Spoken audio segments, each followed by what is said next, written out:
หากพี่น้องกำลังตามหาเครื่องปั้นไฟฟ้าไปใช้งานนะครับแนะนำเป็นตัวนะครับตัวนี้เป็นเครื่องปั้นไฟเบนซิน4จังหวะขนาด 1,000 วัตต์นะครับที่สามารถใช้กับเครื่องใช้ไฟฟ้าเกือบทุกชนิดนะครับที่ว่าบ่เกิน 1,000 วัตต์บ่จะเป็นงานช่างไฟสปอร์ตไลท์ไฟแคมปิ้งได้หมดเลยครับบ่จะเป็นสว่านหินเกียร์นะครับผมตัวนี้เติมน้ำมันเบนซินอย่างเดียวไม่ต้องผสมน้ำมันแล้วก็จะมีเติมน้ำมันเครื่องพี่น้องครับตัวนี้สตาร์ทติดง่ายๆเลยครับผมเพียงแค่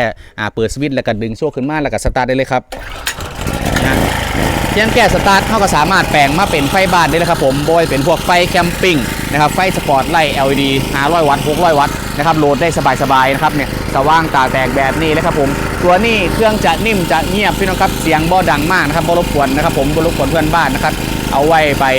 พกพาแคมปิ้งนะครับผมสังสรรค์ปาร์ตี้กันอยู่บ้านสวนได้หมดเลยครับหรือว่าจะเป็นที่ช่างนะครับที่ว่าเอาไปทำงานนะครับนอกสถานที่สว่านหินเกียร์นะครับผมที่ว่าบ่เกิน 1,000 วัตต์นะครับได้เลยครับผม